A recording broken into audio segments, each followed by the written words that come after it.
Hey kids, you're listening to the internet's wettest podcast about video games, consoles, and pancakes.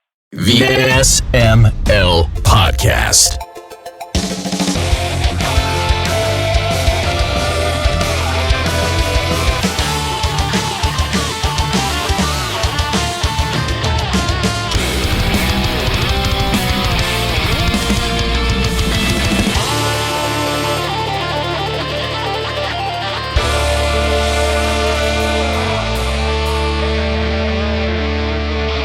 What's up, everybody? This is the SML Podcast. I am your host, Joe. Joining as usual, Jacob, Aki. How are you two doing?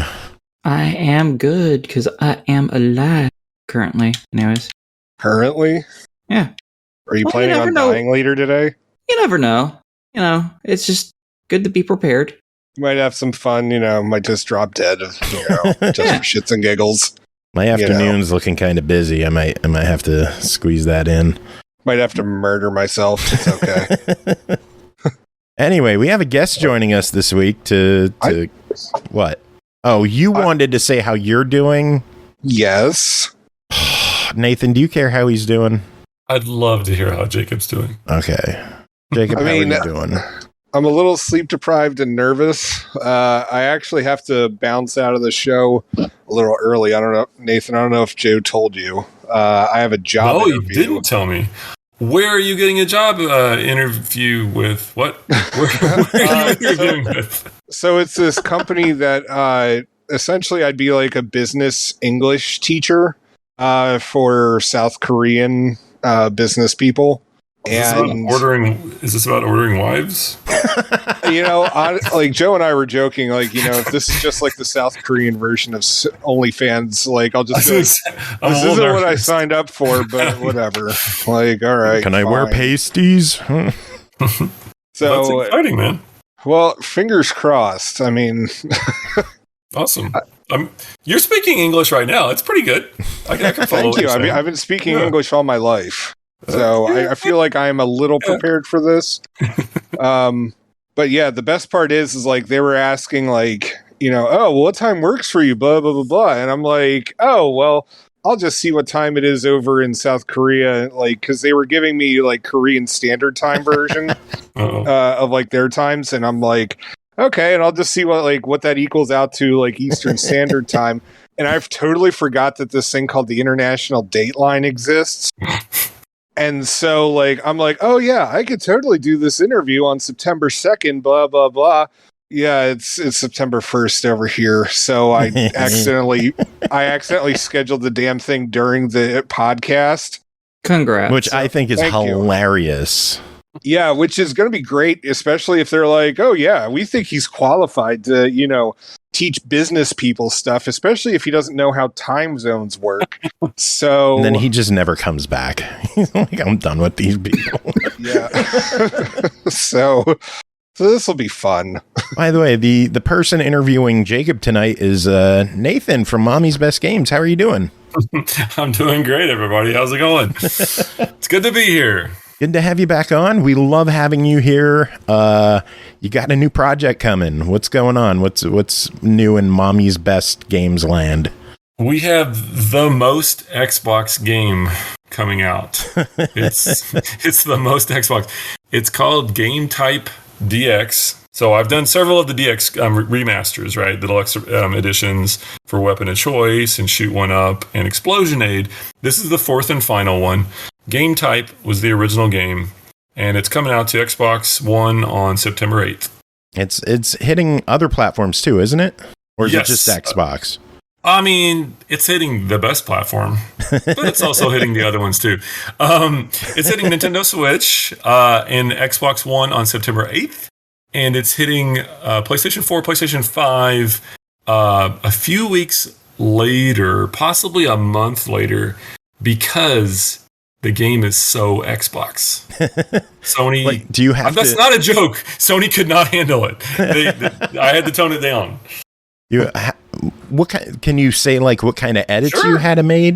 You had to make to. Let me give the quick spiel to anybody that doesn't know what my extremely weird game is. Yeah, we should get the basics first. Yeah, the basics. So you definitely, I think they'll definitely like it if they like action games at all, especially if you like game history, like events, E3 shows. If you like really silly, nerdy game jokes, you're going to like this game. Even though it looks weird, you should try it out. It's called Game Type DX. So it is a shoot 'em up, but it's a high score shoot 'em up, and there's a lot of accessibility to it. So it can handle people that are really good, but also if you suck at them, it's still really funny and fun to try out. So here's the weird part of the game. It simulates the Xbox 360 dashboard. So yeah, it looks like just like the Xbox 360 dashboard. But so what happened at the time was when we were on Xbox Live indie games on the Xbox 360 back in 2011, Microsoft in the old got days. in ye olden days, right? 11 years ago, in 2011, 11 years ago. It's weird. Oh, my back hurts. I know. I don't know. I could look at pictures of myself. I can't believe I was that young back then. It's only, You were 11 years like, younger back then. I know. It doesn't feel 11 years. It feels like 2.5. Kind of feel like 2.5 years ago. I'd say it was 2011. Anyway, I'm going to blame it on COVID. Yeah. So what happened at the time was Microsoft put out a dashboard update, and you guys were playing back then. And in the industry, it was a big deal because we were freaking like losing our crap, like on the indie side of things. But when we were trying to release, indie games on the Xbox 360, they put out a dashboard update that literally buried games on the dashboard. Yeah. They put music first, videos first, had like talk and chat. Everything was a tab feature ahead of games. But then it got better. That is to say worse. It got worse. They put, there was featured spots, but there was a single little tile that you had to click on called Game Type, and that's where you found Xbox Live Arcade, you found direct to digital games, you found indie games. They put everything, all their digital games back then, under one single stupid tile, and the tile had a picture of a girl in a hoodie doing a jump kick.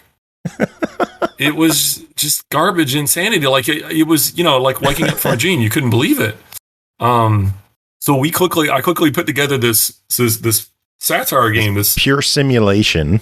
Yes, pure sim. This pure sim. Like, yeah, it was made to like bring attention to how stupid it was to be able to find games back then on the dashboard. You know what I mean? And that was where our money was coming from at the time on the Xbox 360. We had not yet expanded out to the other consoles.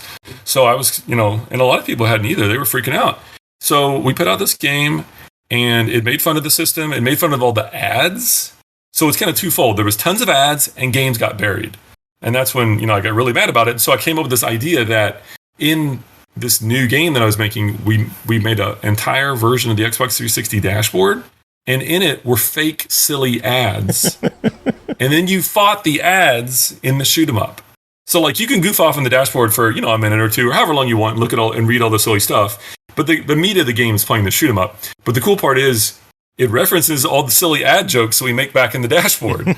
So that's where there's okay. I'm gonna say this, and I'm gonna see chime in, all three of you, if you remember this. I guess it wasn't even called a meme back then. It was just an event, a situation, a joke. Do you remember Crack the Shells for Massive Damage? Yes. No. Attack the weak point for massive damage? Yeah, attack the weak for... Okay. Oh, wait, that was the giant crab thing. Yeah. The giant crab thing! Oh my gosh, it was so funny. Scalebound. Yes! I wanted that game, no, and then they canceled it. Yeah, I don't know if it's Scalebound. It might have been. No, it was... It wasn't Scalebound. What was it? It was a PlayStation game. It was a PlayStation game, and the main man goes out.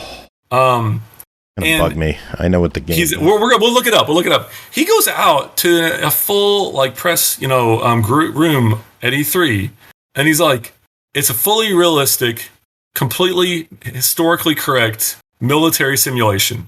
So let's look at these giant crabs. and everybody's Genji what? On the PS3. What was it called? Genji? Yeah. Yes. Good job. Thank you. Yes. So that was. It just went downhill from there. He's just like, it's perfectly realistic military history. And here's these giant crabs. You guys want to attack? Attack the shells for massive damage. Or, attack the weak point. And everybody just lost their minds because it was so dumb. So when the heck did this happen? 2011, 2010. I'm like, what the heck was I doing then? Because I don't remember any of this. It was it was Sony's disastrous E3 presentation. It was a really bad one, and it was like PlayStation 4, right? Like no, it was PS3. PS3. Yeah. When was that? PS3 launch. It would have been 20, but it went PS3. Just remember back to when, there was less internet, and you would watch all the events. You know what I mean? They would have those big videos, and you'd watch the whole thing, and Elijah Wood would be in it, in some random thing, and Tony Hawk would go, dude, yo, and now they don't anymore. But it was the same E3 presentation as Ridge Racer. Oh gosh, that was the worst. I remember that.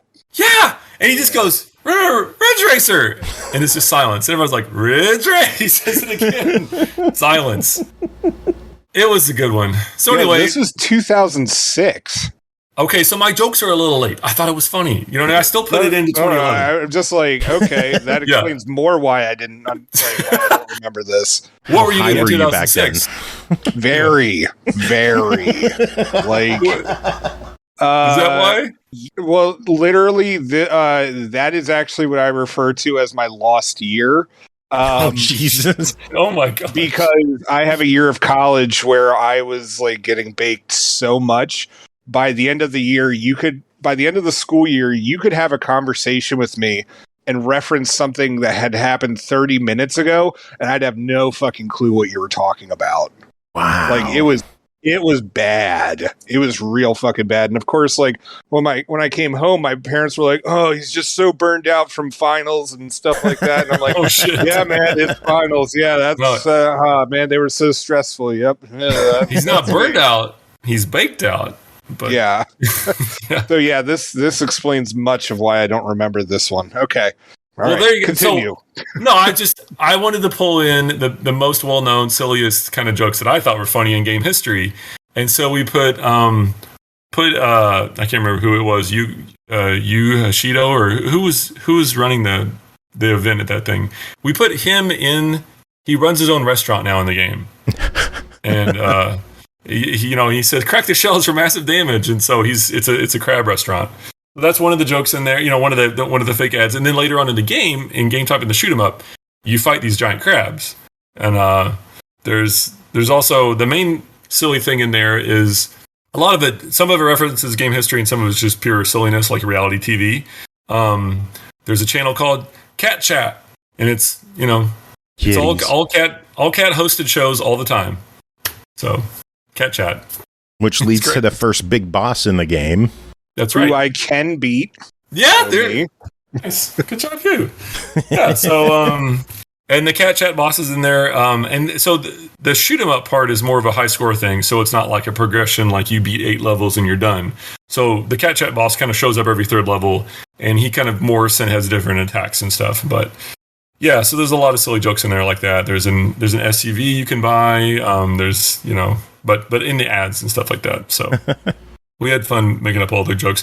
And the new DX version, now you can click on every single tile and get a joke about the ad itself. Like there's more goofy text in the when you click on them.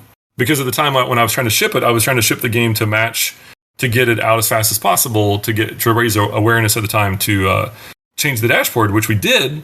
Microsoft actually changed the dashboard in part because of the game. Because we got attention. Like Eurogamer covered it, a bunch of sites covered it at the time.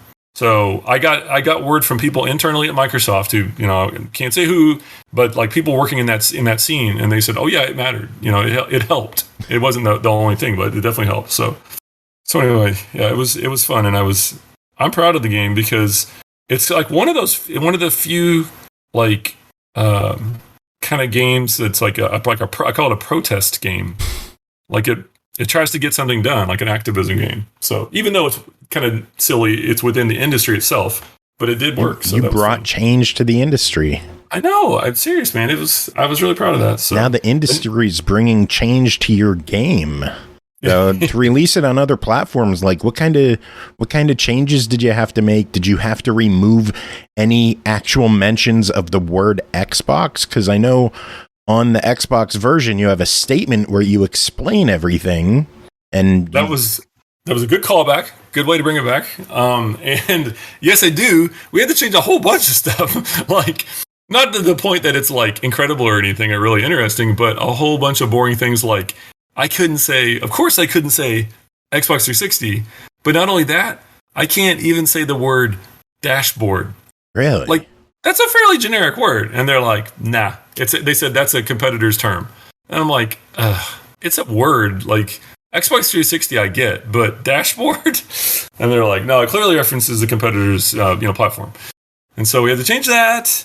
And we had to change... this is funny. Okay, here's another throwback. Now, this is more back to 2011, 2010. Okay. And I don't know if you guys, Aki, I don't know if you all played any of the Xbox Live indie games from long ago on the Xbox 360.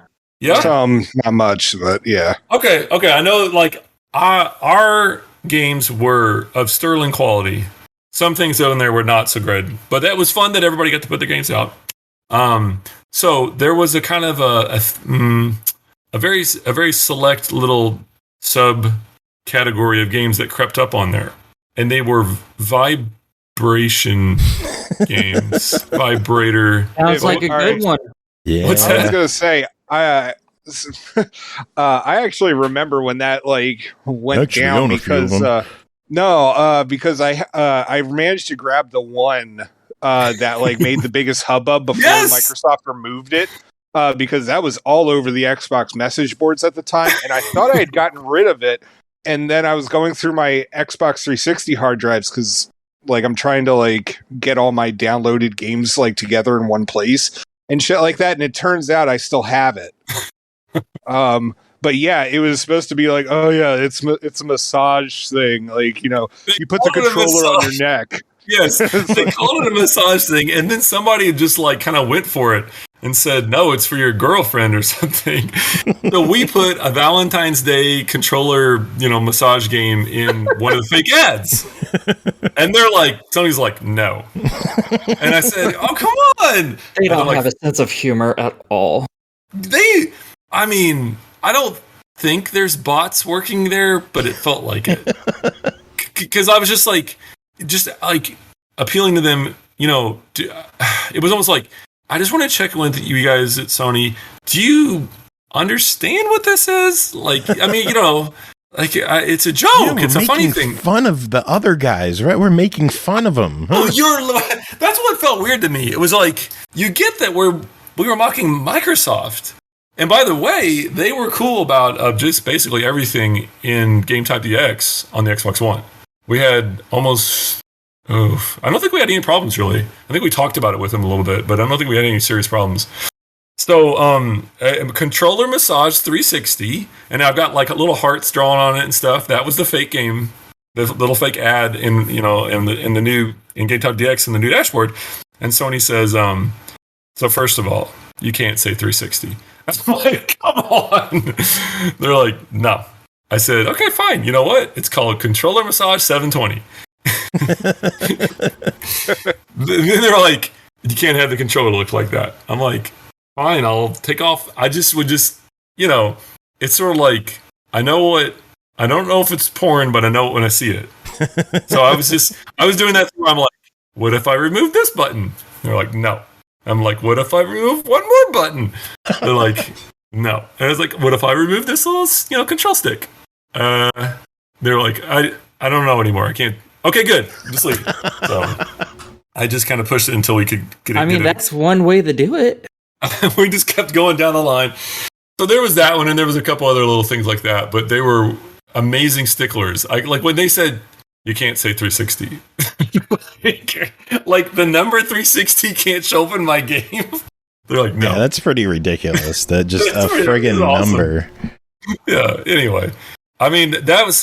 I thought it was all fun and games, but honestly, we've been trying to get this game approved since July by Sony.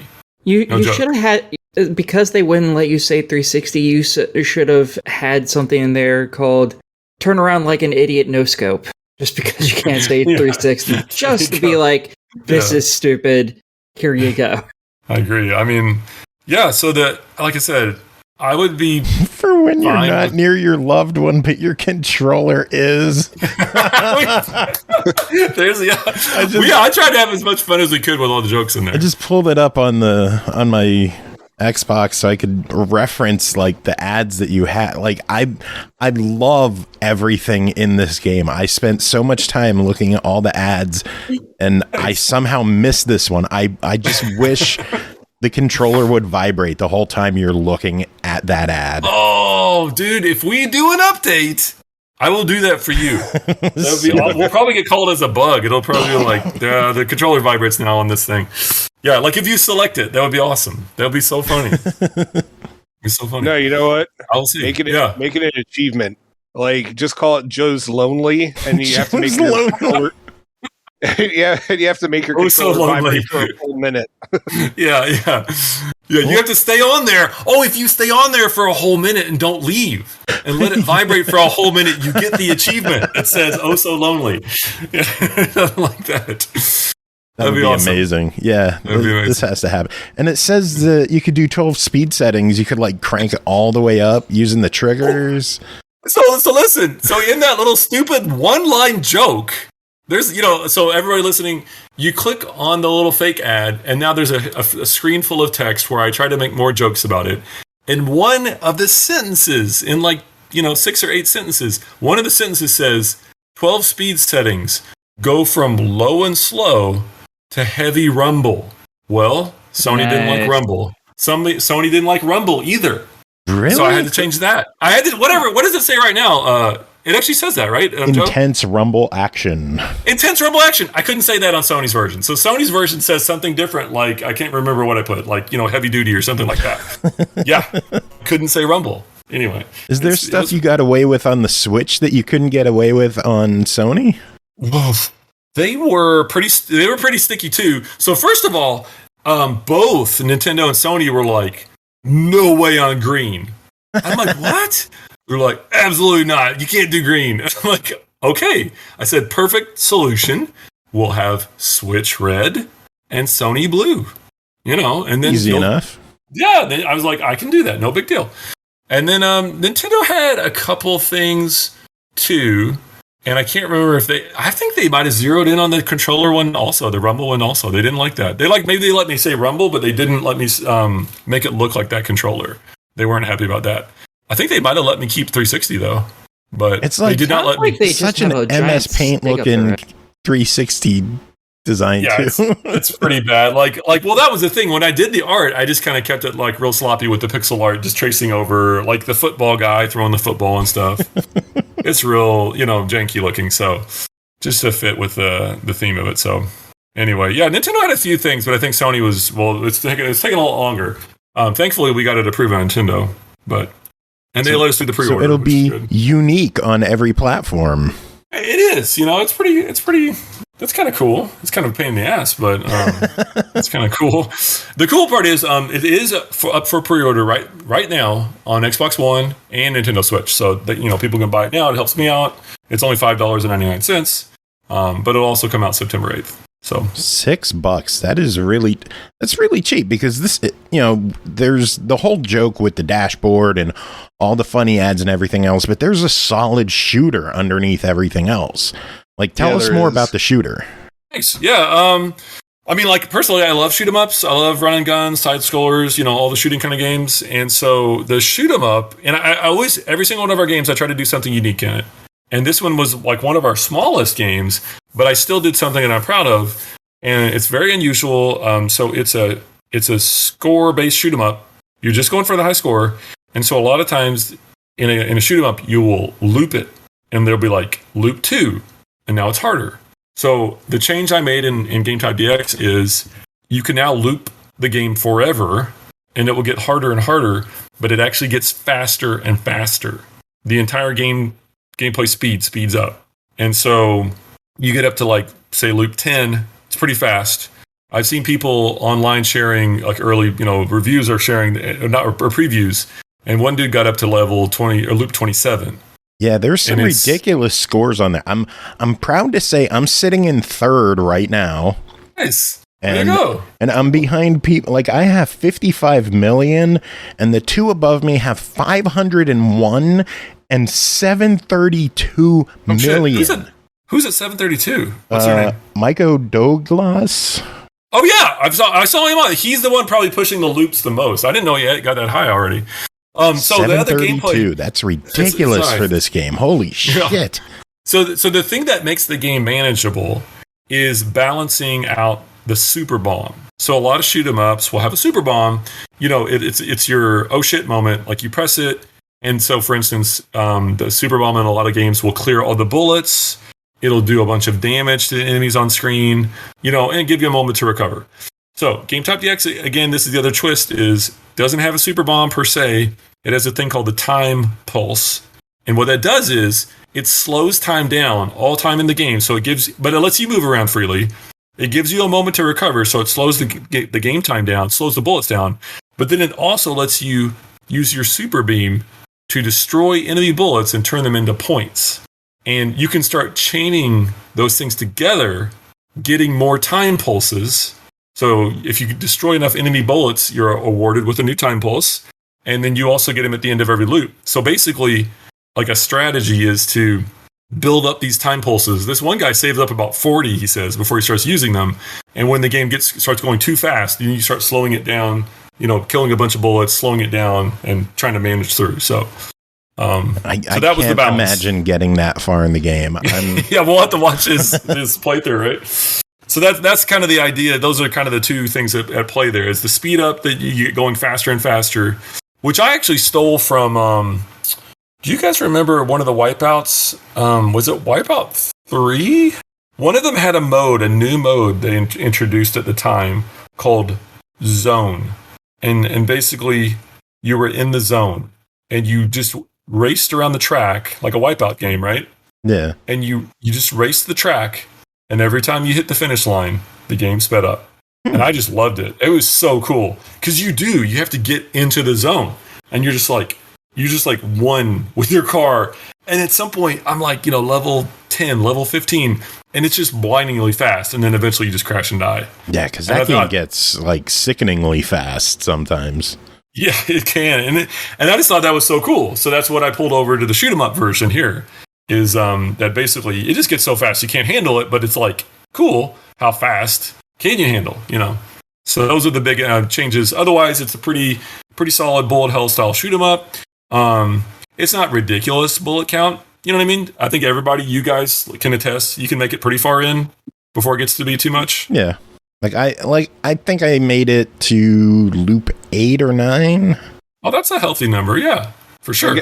I get to loop 4 and crap out every time. There you go. That's it, Jacob. That's the number. Yeah. As long as you can make it past the boss on level 3. Loop 4, yeah, that's good. Like it starts to move along. It starts to speed up at a decent, you know, pace at that point. I know I got the level 5 achievement. I didn't get the 10 one though. Oh, yeah, that's okay. the thing. That's what drives me nuts about it, because I'm just like, all right, if I just get to level 5, I can get this fucking achievement, and nope. Game's like, fuck you every time. So let me tell you about. I'll just point out the 3 game modes that are in the game. They're all just shoot 'em ups. They're all the same shoot 'em up, but there's an original mode and a remixed basically mode. And what those are sets of levels in a row that are the same every time. And so you can memorize them essentially. You can memorize where all the enemies are. Everything will be the same every time you play. There's a third mode that is the wild card. It's called Surprise, and it's still a shoot 'em up. But the cool thing is, I have about 40 mini level segments, and I only pick about 5 or a couple of them.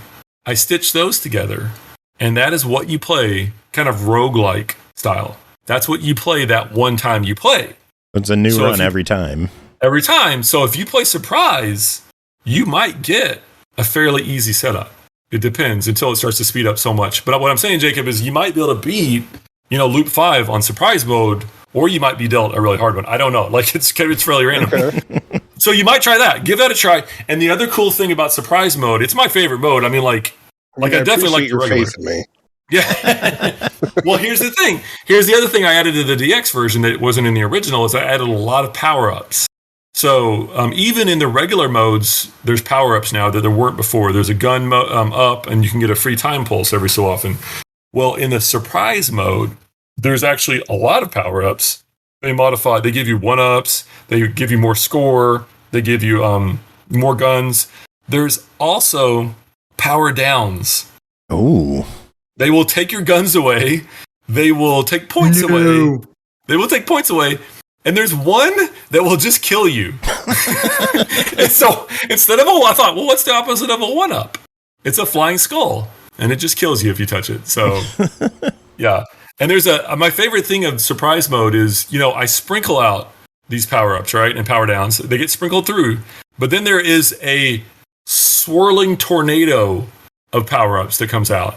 It's a ball of power-ups kind of shape-shifting and getting bigger and smaller and swirling across the screen. And it's filled with power-ups and power downs. It's very cool. So that's only in surprise mode.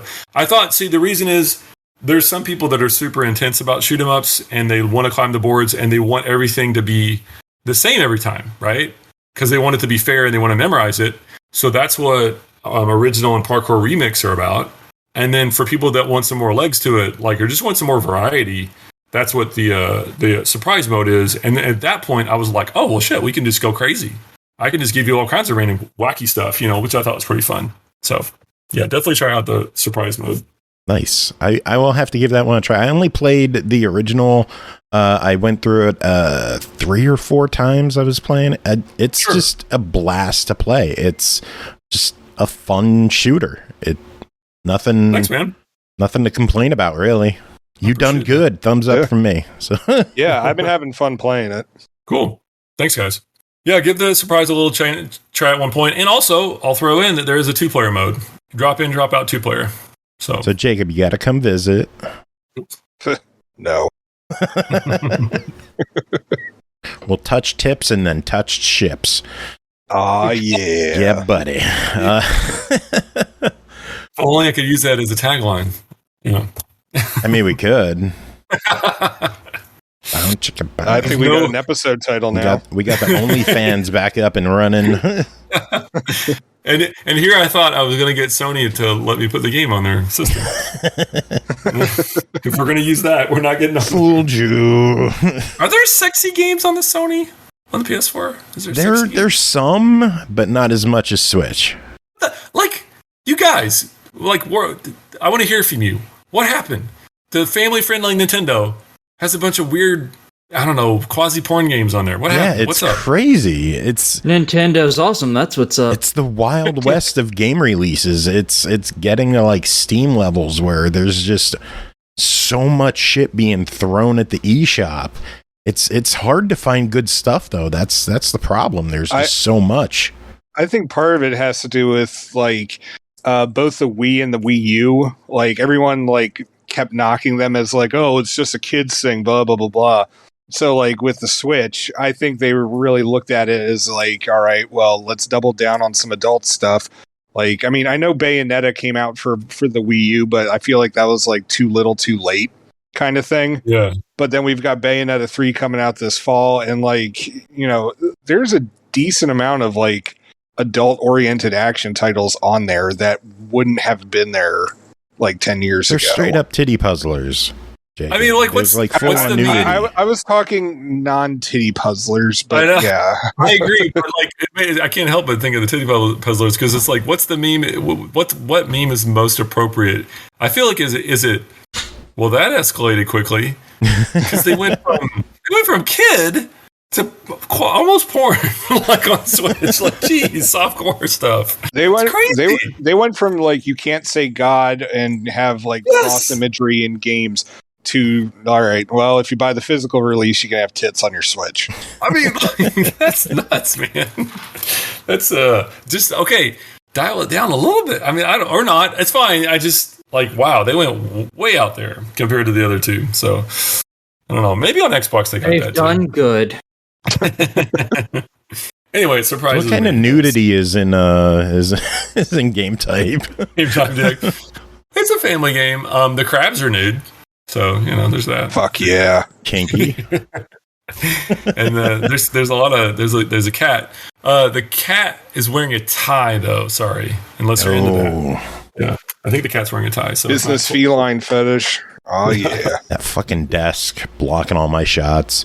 The shots. What's the difference between the normal shot and what is it? A kick shot? Yeah. Slap, a kick. I can't tell what's shooting out of me. Also, that happens after Taco Bell. Also, the name of the episode. I can't tell what's shooting out of me. Yeah, I'm writing that one down. Yeah, that's solid. I can't tell what's shooting out of me. That's the basic shot. Is your slap shot, and it's really good for simple enemies. It shoots out. You can shoot out a ton of bullets. And what happens is you can actually power that one up so that it's more of a spread shot. So that one's really good. That's a slap shot. And then your super beam is called the kick beam because, well, she yells parkour when you do it, you see. So Parkour. Yes, parkour. So what happened, the reason she yells parkour, I don't have a good reason to explain it other than the little picture of the woman like on that tile that used to say game type in the old Xbox 360 dashboard. She was doing a jump kick. And she was wearing a hoodie. So anyway, the main girl in our game is called Hoodie Girl. She's Hoodie Girl, and she screams parkour every time you shoot the kick beam. Anyway, yeah. So the super beam in this game, the neat part is if you shoot it at enemies, it is very strong, but also it slows down enemy bullets for a moment. As long as those enemy bullets are in the beam, it slows them down. So it's another way to give you a brief moment of relief there. So nice. Yeah. So Jacob, any questions on your end? Aki, any questions? Nope. Mine actually got answered because it's because I had actually read the lore at the beginning, and I was like, I don't even remember this game on the Xbox. Blah blah blah. And then now that we've been discussing, it's under the indie stuff, and I'm like, okay, that's why I don't remember it. Because those were fucking hard as hell to get marketed, and it essentially had to be something that went viral, like that massage game, or I remember Joe pointing out DLC Quest or whatever the fuck that was called back in the day. Yeah, there was some good stuff. Yeah, but it kind of bubbled up to the top. You know what I mean? If it was, and then Avatar games, everything had to have avatars in it. Well, yeah, there was definitely some. I don't know what you would say, like eras, sometimes on Xbox Live indie games. You know what I mean? There was like the controller time. There was the avatar stuff happening. There was, race to the bottom. So everything's $1. For a while early on, it wasn't like that. Oh God, yeah, the bubble. What was it? Bubble. Shit. What was it? Bubble drop. What the hell was that thing called? Avatar drop. Yeah, there was Avatar drop. Yeah, that one. That's Avatar drop. Yeah, once they opened up avatars, people really started cashing in on that, and they got people do that. Oh, there was a Minecraft thing. There was like Castle Miner Z. Castle Miner Z was a pretty big one. It sold a bunch. And every now and then I still see people on Reddit like, how can I play Castle Miner Z? It's crazy, right? They're still into it. So what's funny is I think that was, if I remember correctly, Minecraft had not released anything yet to the Xbox 360. So the other indies filled in, man. Yeah. Like it was cool. So yeah, it was, they had some good stuff on there. And we had fun on there. I noticed you had some shout outs to some actual other indie games and indie publishers. Did you ever think of getting in touch with them and maybe hiding their games in here as a hidden bonus? That's funny. I'm actually still friends with a lot of guys on there. If I referenced a game on there, I probably still know them pretty well. So one of my favorite, I just put games I really like on there. So Escapegoat, there was Escapegoat 1 and 2. That's by Ian Stalker. He's called Magical Time Beam. He's actually released those onto Steam and other systems at this point. So that's on there. There's a group of brothers called Zona Games. They made a shoot 'em up called Score Rush. And that was pretty solid bullet hell game. So I put that one in there just as an ad, that you can click on it. And then another one was Radian Games. He's still making games, by the way. Luke Snyder. He made some nice games, and I think we put. Shoot, I can't remember which one his games on there we put, but I put one from Radian Games in there too. So Yeah, it would be funny to have the actual games inside there. I don't know if they'd let me do that because they actually released their games, so I don't know if they're going to let me do that. But yeah, but so many of them aren't available on current consoles. It would be, or maybe offer them as DLC, like actual buy. That would be cool, right? Like if there was other new Xbox indie games through your indie game. Like that thing Capcom has like an old arcade, kind of a platform. That would be funny. I talked to Kathy Weiss. She reviews games. I don't know if you guys know her. Yeah, I work with her. So. Oh, you do? Yeah, that's funny. That's awesome. Small world. Yeah, I'm the head of Indie Gamer Team, which is her offshoot thing. Wow, there we go. Yeah, nice. She's been wanting to put together like a collection of Xbox Live indie games, and we just haven't figured it out yet. But it was cool. We talked about it, and I was just like, it would be badass, and I was just like, I love it conceptually. I'm just not the guy for it. Like, I'm not in the middle of it well enough to do it personally. So, but and then the other guy that's real big, Ska Studios. Oh yeah, yeah, he's a big deal. He's made several games that have done really well, and he did that like Salt and Sanctuary and Salt and Sacrifice games. So those have been big. But he started on Exploit. Yeah, started with I made a game with zombies in it. That's right. Oh, yeah. I remember dishwasher that one. games. Those are really good. Game was really big. Yep. See, I would love to see games like that never made it through the backward compatibility program, somehow brought to new consoles. Well, Aki can talk to Kathy. I don't know. I just can't do it. Like, I'm not the best guy for it. Aki, make shit happen. I should say, competent. What the hell are you expecting from me? Get off your stuff and do things. I said it wrong because James Ska Studios, he didn't start on Xbox. I think he started on Xbox Live Arcade with the dishwasher, Dead Samurai. That was really cool. It was a good game. But then he did start making games also for indie games, so it was neat. Anyway, I just wanted to correct that.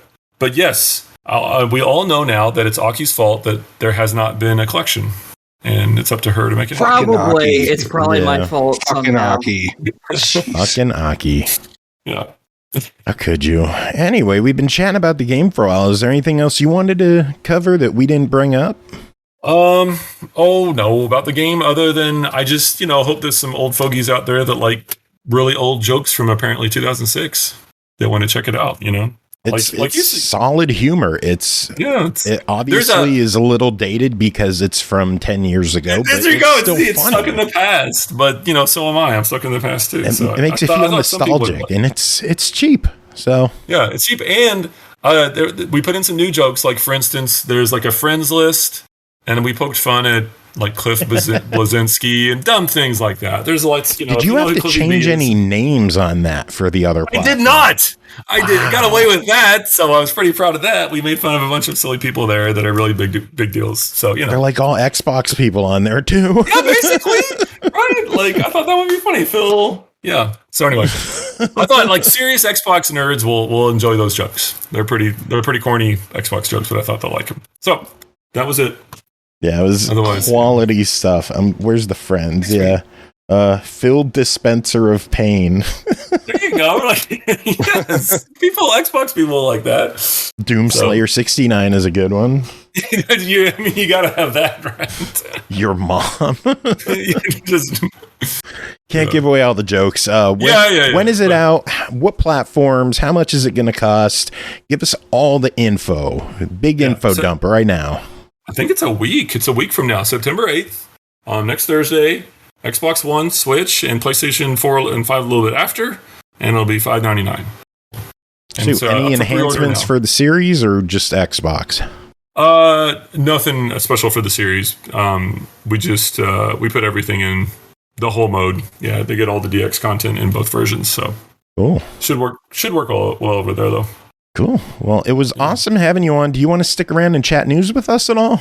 I love you guys, but I got to do family stuff. Family calls. Hey, family first. We love having you on. What's coming next? When can we get you back? Well, I am working on a new project. I am looking for a publisher currently. It's still a secret because I want to do a good job when I announce it. So I want to make a big splash with it.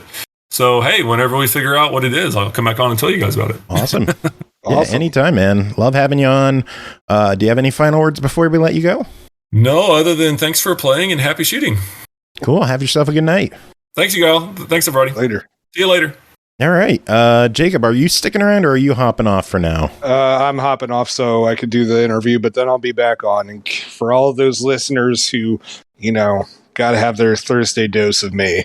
Fuck. So no one. Aki, you love me. And you can't live a day without me. Feel sick now. Joe, are you dying in the background? Yes. Yes, I am. Your talking gave me cancer. All right. See you all in a bit. All right. We'll see you soon. Aki, you ready for news? Sure. All right. Let's go through this. Games with Gold were announced for September. Decent month. Fucking yeah! Okay. That I'm gonna timing need to know was what they are. incredible on that, by the way. Thank you so much, No Time, for the sub 41 months. Holy hell. Thank you so much. Love seeing you here. Thank you for the sub. Fall into the abyss of my gaping butthole. Carnage rating with a party of one, so we could hear that Jacob clip. But yeah, did you hear about the Games with Gold? No, not at all. Xbox One, we are getting Gods Will Fall and Double Kick Heroes. I don't have either of those games, and I've heard some good things about Gods Will Fall, but not much. I've heard a couple people say it's good, but I don't even know what that's about, and I've never heard of the other one. Well, there's 2 new games for you then. Yeah. And then for the final month of backward compatibility editions, which is a shame to see this end, original Xbox is getting Thrillville, which I'm happy because I didn't own that one, so that saves me $10. Nice. And then the final game will be Portal 2. Great game. Yeah, good one to go Probably out one with. everyone has, but great game nonetheless. PlayStation Plus also announced their monthly games for September. The monthly games coming out September 6th are going to be Need for Speed Heat, which I thought was a pretty good entry in the Need for Speed series. I thought it redeemed some of the older, shittier ones. They're also getting Grand Blue Fantasy Versus, Very which nice. is a fighter, and then Toem, which I don't know much about, and I didn't feel like looking Never it heard up. of that one. So People are pissed off that it's a black and white puzzler or a black and white indie game being given away as a freebie. It's like, I would rather have that than stuff I already own. yeah, I have no problem with it being black and white. That just is a different visual style. I don't know why people are all pissy about that. People have to bitch about things, but overall, Sounds a decent very month. people-y. They also announced their catalog editions. These won't be added until September 20th. I don't know why they're announcing them now. I think if they're going to announce them at the beginning of the month, they should just add them at the beginning of the month with the monthly stuff. But the catalog editions for Extra and Premium, they're getting some good games. They're getting Deathloop, Assassin's Creed Origins, Watch Dogs 2, Dragon Ball Xenoverse 2, Spiritfarer Farewell Edition, Chicory, Monster Energy Supercross, Alex Kidd in Miracle World, Rabbids Invasion, Rayman Legends, and Scott Pilgrim. They're getting some fucking awesome shit. Yeah, Holy hell. there's some good shit there. The curious one is Deathloop. Yeah, that's really awesome. I did not expect that to just be a free thing. I wonder if that's going to, because that doesn't hit until September 20th. I wonder if we're going to see Deathloop hit Game Pass before that or around the same time. I want Deathloop. Yeah. I've wanted that since that came out so bad. Yeah, it was a year. I think the year is up on, I think the 14th, they said. Oh, nice. Hopefully we see it soon then. Fall into the abyss of my gaping butthole. Dobie with a rating party of 19. Welcome, everyone. We are chatting news right now. We are talking about the Games with Gold and PlayStation Plus lineups. Talking about the PS Plus catalog editions for September 20th. The premium games. The premium classics. The thing that everyone paying the big fucking bucks for, right? The classic games. That's what we want, right? Yeah, sure. 6 Totally. games. That's it. 6. 3 of them 3 of them were on PlayStation Now, and they removed them from PlayStation Now when they switched over to PlayStation Plus. So they're just adding them back. The Sly Cooper collection. Bullshit. Yeah, the Sly Cooper collection, Sly Cooper Thieves in Time, and Bentley's Hack Pack. So the Sly collection is now back on PlayStation Plus, where it shouldn't have been removed in the first place. And then PlayStation 1 is getting Siphon Filter 2. PSP is getting Toy Story 3. And PSP is also getting Kingdom of Paradise, which was a fairly mediocre launch era RPG for the PSP. I had never heard of that. So. It's not amazing. It's almost like they're trying to sabotage their own fucking thing. Like the PS1 and PSP classics were what I was excited about with this. And they're just dropping the ball. 3 fucking games. Toy Story, Siphon Filter, and Kingdom of Paradise. Kingdom of Paradise is the only one there I care about. Because it's different. It's not something I expected would show up. So I'll give it a go. I'll download it and give it a play. Again, those won't be until the 20th. Something that we won't have to wait for anymore. Rock Band fans no longer have to cry out for more Muse, because for the first time in over 14 years, Rock Band got a Muse 3-pack this week. Congrats, Joe. Hell yeah. God knows that's a you thing. Hey, you know it's big when I'm actually talking Rock Band news on the show, because I know most people don't care about it anymore. But, you are correct. The 3-pack is Starlight, Won't Back Down, and Knights of Sidonia. Hopefully we see more Muse in the future, because, you know, we got to keep the rallying cry of more Muse. Seriously, we had one Muse song for 15 years. Oh, wow. That's one. Not good. That's why people cried out for more Muse. But it was always a Guitar Hero thing and then a financial thing. And people think Epic is bankrolling some decent DLC because we got Chili Peppers recently. We got My Chemical Romance recently. We've been getting some good DLC. So I'm happy. Very nice. Good for you. Yay! Embracer Group has officially completed its acquisition of Crystal Dynamics, Eidos Montreal, and Square Enix Montreal, among others. So they own all of that stuff. And to celebrate, did you see their Square Enix's fire sale on their website? No, I did not. They were selling like Avengers for $4. I don't think it's worth that much even. Guardians of the Galaxy was dirt cheap. I'm mad. I really wanted to grab. They were doing the Earth's Mightiest edition of the Avengers for $15. Which is significantly more than it's probably worth. No, it's 15, but I would have happily dropped $15 for it, except it would have been 25 shipping. So, oh, Jesus. Would it cost more to ship than to buy the fucking game? That's perfect. Yeah, I couldn't justify dropping 40 for it. But by the time I wanted it, the sale ended anyway. So, oh well. Let's see. Assassin's Creed Mirage is set to be the next game in the series, with more info coming on September 10th. Don't tease me. I want it so bad already. Why? Because I love Assassin's Creed. Assassin's Creed's one of my favorite fucking series of games. You've seen like the shelf above my desk, right? Probably a couple times. Don't point to it and be like, "See, looky," because I am playing a game. Yeah, I can hear you. What are you playing? I am playing the DLC of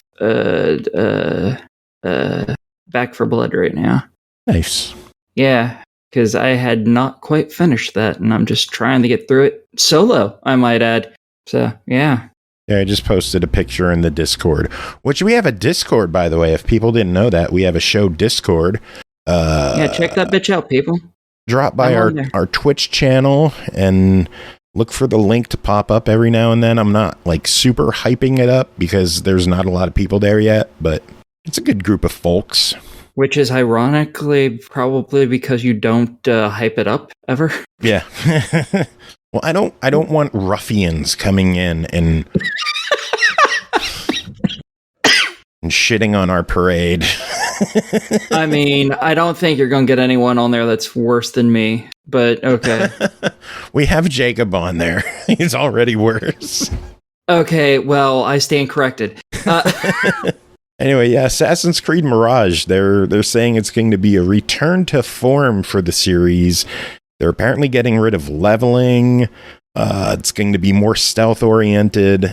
I'm curious to see where they go with it, but I kind of like the open world RPG of the recent games. Yeah, I was surprised that I've liked them as much as I do, because I was very much into the originals. Like, my favorite one is still the very first one, just because it was so streamlined and well done. I really liked it. Most people didn't like it because Altair is a boring schmuck, but I didn't mind that so much. I was so disappointed with the collector's edition for that game. Oh, what was in it? I never even... There was a figure in it. It was about 2 inches tall. Not as nice. No. That's kind of... It came in like a big tin case, and I was expecting, a decent sized figure being in there, and I opened it up, and this tiny little minifigure is sitting. It's like non-posable. It's just a normal ass shitty, like, toy soldier figure. Boy, it was awful. I'll have to send you a picture of that sometime too. But god awful. That one was depressingly bad. But anyway, the latest rumor going around is after the purchase of Activision Blizzard is settled, Xbox is planning to possibly release one more batch of backward-compatible titles centered around the company, which I think would be a good idea because they shouldn't have ended the program in the first place. I agree. Restart the program. Yeah. Restart the program and give us more free stuff too. That'd be nice. I don't care if I have to pay for it. Just give us more games that we could buy on our system from the old eras, or give us more options of, like, I have 4 shelves of discs that I can't use yet on my Xbox Series. Like, I have a lot of games for the 360 and can't play a lot of them. Like, I will never understand why you can't just put a disc in, why they don't have emulators. PCs have emulators on them. Why don't the fucking console itself have it? I don't get that. All the console makers really need to invest in just that, in making software, like emulators and stuff for their things. That way people can play their stuff forever. It would be nice, but I don't think we'll ever see it happen. I think money probably not. Is going to speak louder than common sense on this one. But fingers crossed they restart the program, even if it's for, quote, one final batch. Just give us more. Like, so much more. All the more. Please more. Give us Alpha Protocol, for fuck's sake. Give us Afro Samurai. Oh, I would love Afro Samurai. I never played that. Did you know there was an Afro Samurai 2? Yep. Never played that one. And like one person has played it on Xbox because it was canceled like 2 weeks before it was releasing. That sounds about right, yeah. Yeah. Pretty sure that's because Monty died, if I remember correctly. He was the main person on that. No, it was just a really bad game. Oh. Yeah, apparently it was so bad they canceled, like it was out on PlayStation, and it was just so bad and so negatively reviewed that they just canceled it. Oh, wow. Yeah. That kind of shocks me, because it's not like they were the paragon of being... The first one was a paragon of being that great either. No, first game was solid. First game was a solid game, yeah. I've only heard that it was kind of meh. No, it was decent enough. Huh, nice. Anyway, Sony has acquired Savage Game Studios to bolster their PlayStation Mobile division. Woo! Good for them. Now maybe they can shut the fuck up about Microsoft, Oh, yeah, right. Being anti-consumer bullshit. Fucking asshole. I love that they make this deal about being anti-consumer and exclusivity crap, and then the Hogwarts Legacy has an exclusive quest on PlayStation. I hadn't heard about that. Yeah. This shit is so fucking infuriating. Yeah, they're getting an exclusive quest. Don't know much about it. It'll probably be not much because probably not. Hopefully not. I mean, it's shitty to do this. This is cut content. Like they cut stuff from the game and withhold it from the other platforms. I still remember when they fucking did that Call of Duty whole entire game mode. Yeah, for a year. For a year. And by the time that was done, the game was gone and over because everyone fucking went to the next one already. And look at all the shit they do with Square Enix and all their exclusives. It's just whatever. Hypocrisy is always going to be there. But in more acquisition news, Sony acquired 14% of From Software. Okay. I can't even be upset by that company. Most of their games are PlayStation exclusive, so I'm not gonna be like, oh no. I mean, kind of surprised they haven't just outright bought them. So yeah, well, I think they work more with Bandai Namco than they do with PlayStation. Or Activision. Like, was Activision Sekiro? I can't remember. Too many games. They do have 2 really solid original Xbox games you can pick up that are backward compatible. The Otogi games, Otogi 1 and 2. They're never even heard of those. Ridiculously expensive if you look for disc copies. But you could pick them up for $20 each digital. So I'm going to be doing that eventually. Nice. So what kind of game is that? Because I've never heard of it. Just action, or just From Software action. So okay, cool. Tencent acquired 16% of From Software. So 30% of FromSoft was purchased, with half going to Sony, half going to Tencent. Nice, I guess. Yeah. We should just welcome our Chinese overlords. Yeah. NetEase acquired Quantic Dream. Yeah, that kind of surprised me. I was not expecting that. Yeah. Let's see. You Suck at Parking got a September 14th release date and will launch on Game Pass. That one looks pretty fun. Not my kind of game. No, nothing. Sam & Max Save the World and Sam & Max Beyond Time are finally getting a PS4 and PS5 release on September 29th. I should make a lot of people happy. I know those used to be popular games. I assume they still are. Ubisoft news, they are launching Rocksmith Plus on September 6th for the PC with over 5,000 songs available via subscription. Nice, I think. But subscription prices aren't too nice. It's $15 for a month. Ew. $40 for 3 months or $100 for a year. Jesus. And that's to go on top of like whatever Xbox Live and Game Pass and PlayStation Plus and all that other fun shit. That's another subscription you got to pay. I don't know if any of your original DLC will work with the game. It's not releasing on console yet, so I wouldn't be able to check on that anyway.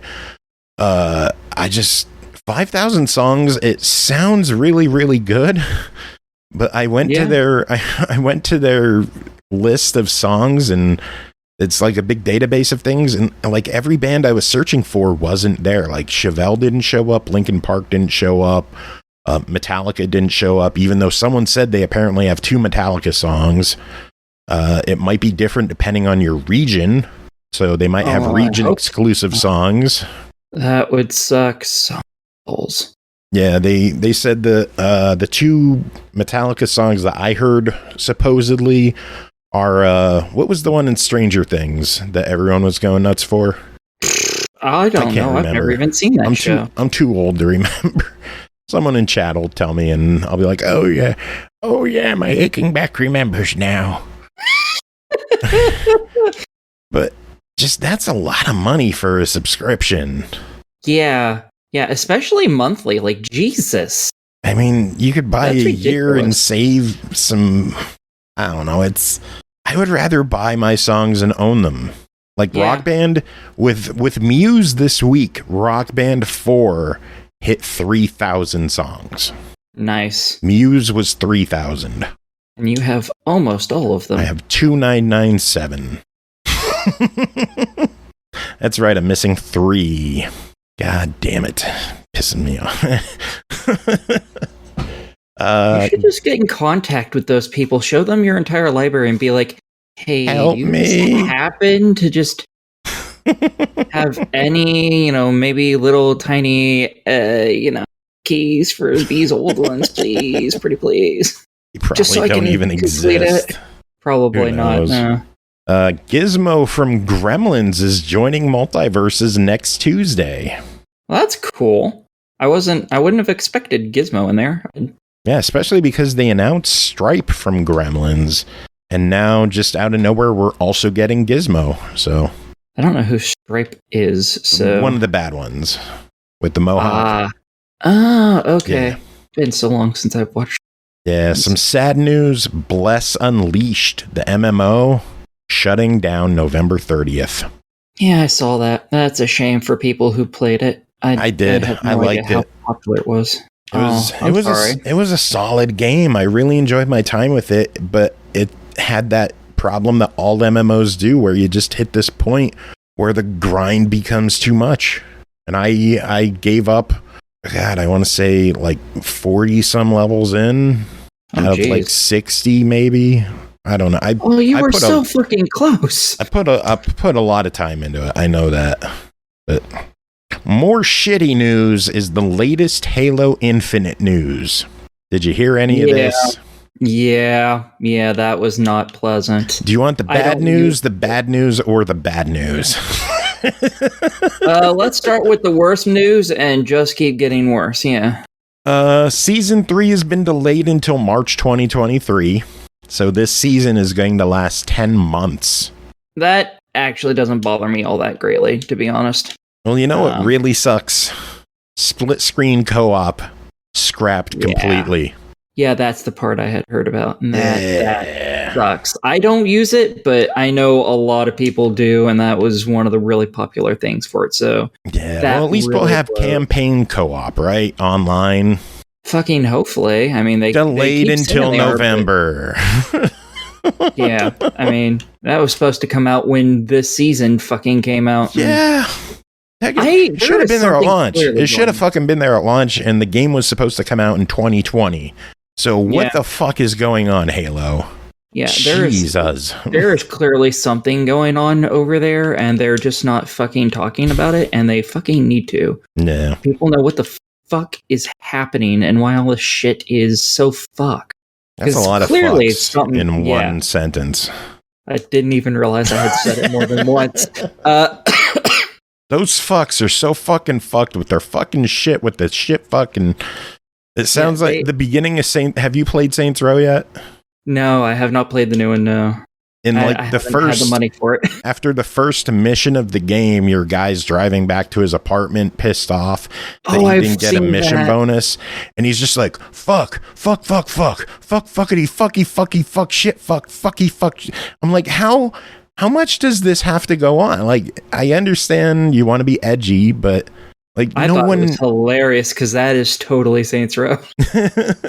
I mean, people were like, seriously? I'm like, that is Saints Row. All they do is make fart jokes, sex jokes, and say fuck a lot. Yeah, that is very specifically what they do. That was just like too much. Like it was just kind of cringeworthy there. The actual game itself, I'm having a blast with. See, I just keep seeing lots of people don't like it, and I don't understand why. I mean, it's buggy as hell. I mean, but it's a Saints Row game, and they've all kind of been buggy as hell at this point. So yeah, I've had some shitty glitches happen to me. Fun one was when I returned a monster truck to my garage, and I spawned below the map.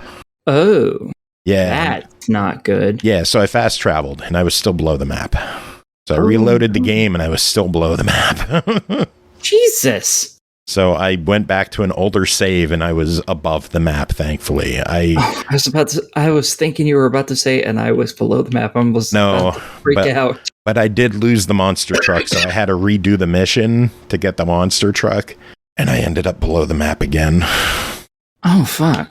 Maybe there's just something wrong with specifically the monster truck right now. I don't know, but I saved, I reloaded, It spawned me above the map in my apartment with the monster truck in my garage, so I just took it out, drove away, crushed a bunch of cars. Fair enough. Have you seen the specialty vehicles yet? Like what? Oh, there's some special ones that you find pieces to throughout the game. I've gotten pieces. I haven't gotten anything complete yet. You really need to work on that. Yeah, I've been dumpster diving and checking these big things in the deserts that have pieces on them. I'm working on it. That's where most of it you'll find. Only one of them is done through the trash, and that's a golden trash compactor or something. It's ridiculous. It's a Saints Row game. I miss the old crew. I don't necessarily like the new people. I think they're all kind of dorky, a bit too dorky for Saints. Like, Saints used to be cool. These guys are just kind of nerdy. I don't know. That sucks, because that's something I was worried about. Once they said they were changing the crew, I was like, oh, I don't know how I feel about that, because I love Mackenzie, and taking away Kinsey that's a big fucking no-no as far as I'm concerned. Yeah. Is Gat still played by I assume they still have Gat, because if they don't have Gat, they don't have Gat? Nope. It's a whole new crew. Thought they'd at least keep him. Gat is, I mean, it's Gat. How do you have a Saints Row game without Gat? What the fuck? Wasn't he dead in 3? Kinda, but not exactly. Like all of 3? He wasn't technically dead. Story of that game's entire existence. He wasn't technically dead. And then they had zombie DLC. Yeah. There was Gat Out of Hell. This is one of the reasons why I don't understand how they can have a fucking Saints Row game without Gat. They literally made a Saints Row game purely about Gat. Yeah. How do you just remove him? That's blasphemy. It's a whole new town, a whole new crew, a whole new scenario. Just everything is new. So you'll see when you play. It still has Saints Row charm. Like, I'm running around in a Saints Row jacket with no pants on. Very nice. Very, very nice. No underwear, just ass out, running around with a little X sensor over my dick. Yeah, I did play with the boss creator just on a whim one day. It's like, I want to see what this is like. And I noticed something very cool. You can make your, if you play as a female, whoever they're called, you can actually uncensor their top, which was they got titties. That kind of shocked me. Yeah, I did not expect that at all. They have nipples on or off, and they have a forced underwear toggle, which I think there's something fucky, because I would like go into my underwear and turn it off, then go back and then into the bottoms underwear, turn them off, and the tops would pop back on. Huh. So I don't know what was going on, but I'm running around, dick out, just shooting people. It's a blast. I'm having fun with it. Yeah, one of these days they're just gonna put full frontal nudity in the game, and I'm just gonna be like, oh, because that's clearly Dick what they're physics. aiming for. One can fucking hope. Oh man, well, should we dive into reviews? Sure. You got 2 things to talk about this week. Which one do you want to start with? Whatever's fine with me. So just toss a coin. Okay. First game to talk about tonight, Back for Blood, Children of the Worm DLC. Developed by Turtle Rock Studios, published by Warner Brothers Games, released August 30th for Back for Blood for $14.99, or as part of the season pass. Children of the Worm features a brand new campaign story, Act 5, that puts you into an epic showdown with a fierce new enemy threat. To help combat this unknown adversary, the expansion will introduce Prophet Dan, a gun-toting, self-proclaimed preacher of the end times, who joins our growing list of cleaners in their effort to save humanity. Aki, what is going on in the new DLC for Back for Blood? Okay, so yeah, they completely replaced the final act of the main game. At least I'm pretty sure they replaced it utterly and completely with a brand new location, which takes part in a prison, because they found Prophet Dan, which just sounds so weird. not against it, but they find Prophet Dan, and he talks about how, a bunch of Ridden had overcome his religious group. I get he's creepy vibes from him, but I get very Joseph Seed vibes from him. He's a really cool guy, and for some reason your group decides he's on your team out of nowhere for some reason, even though you don't know this dude, but hey, whatever. And he brings you to basically a prison system, and in this you're not just fighting against your standard laissez-faire fucking Ridden piece of shit bastards like usual, which are the zombie things. In this you're also fighting this crazy fucking cult, which have brand new weapons. They actually use weapons. There's someone who throws bait grenades, which obviously attract all the zombies to you because now you smell like good. There's a person who has large claws that do bleed damage, which is something they also added, is bleed damage. Bleed damage fucking sucks. I know, because I've been set on bleed a number of times now. And it's not fun. It's damage over time, and damage over time sucks, obviously. Especially in a game that's not particularly easy. You said from the beginning this has always been a tough one. Yeah. At some point, I don't know if it was this update, this DLC gave an update, or if they did another update, just a patch thing. But the AI, your AI, alerted birds. But your AI has seemed to have gotten smarter. And I've played through this on the normal / easy, whatever you want to call it, difficulty, and I've been doing it solo with just bots. And I'm actually doing okay, which, I mean, back when this first came out, no, that wouldn't have happened ever. I would have gotten my ass beat up and down the fucking thing. So that's really nice. But there's two other enemy types, a bow and arrow using person and a sniper. And they are literally a sniper in a game that does not really particularly focus on sniping. So that's very tough interesting. To play. Yeah. Thankfully you can still shoot them from a distance, but they have a bright red, scope, laser sight, so it's not too hard to find them, thankfully. It's just they can be at a distance, and sometimes it's kind of hard to hit at that distance, but as is life. And not only did they add these enemies, they've also added all their weapons. So, you got the sniper rifle, you got the claws, the bait grenade, and the bow and arrow as actual weapons that you can equip yourself in the game. And they do the same things. The bow and arrow is a secondary weapon that uses your stamina instead of ammo, and it is really fucking good. The claws do bleed damage, just like they do to you, you do to them, and they go real fast. They don't do a lot of damage per hit, but oh my god, they're amazing.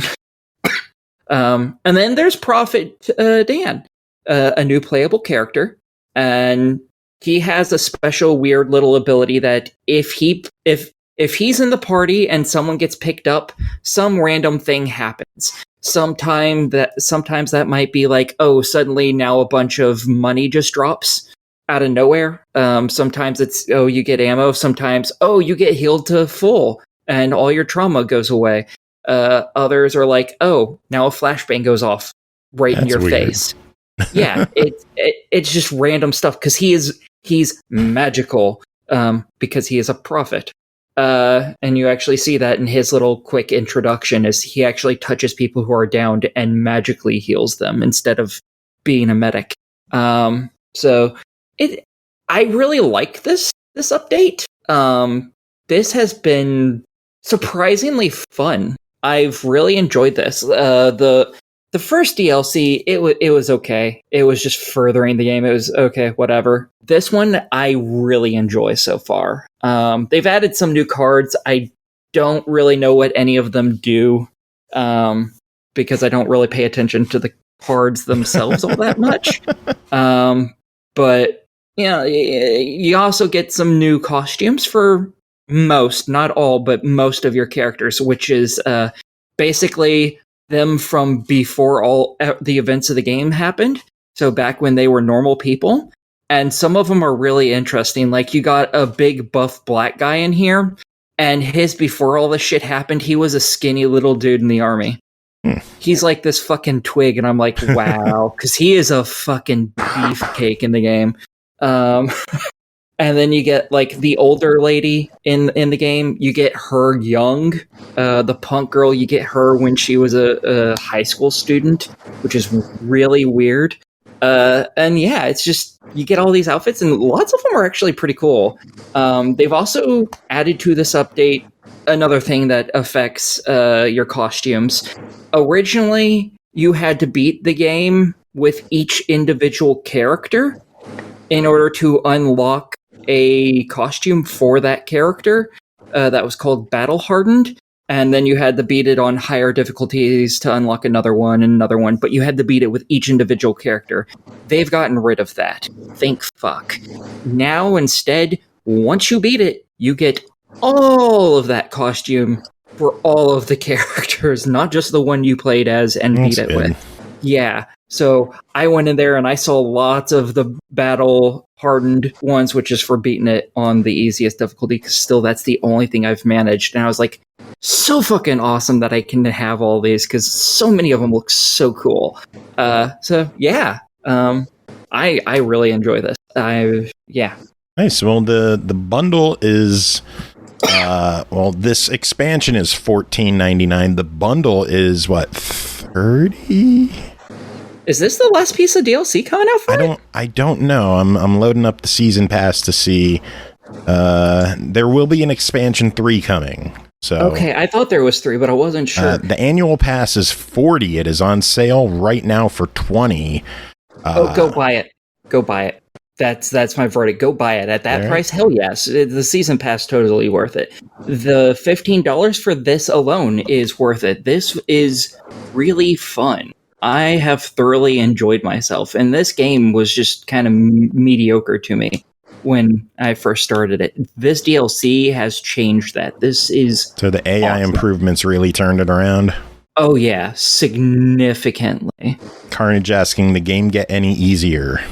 Yes. With the update for these AI, it has seemed to have gotten easier. At least in this DLC, I can't imagine that they made Act 5 easier than all the prior acts. That would be hilarious.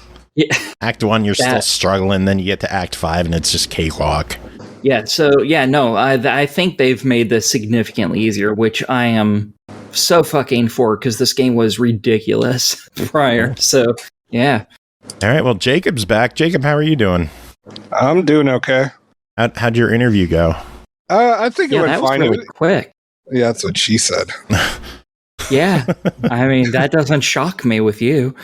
Yeah, it's true. I mean, it doesn't shock me with me either. But anyway, it went pretty well. And they were like impressed with my degrees and stuff like that and my experiences. So they're like, "Oh, okay, we're gonna send you a link for our platform and blah blah blah blah." And essentially, it's a side gig. They'll refer some corporations to me for like special classes and stuff like that, but the rest of it's just like the clients like. Do you speak Korean?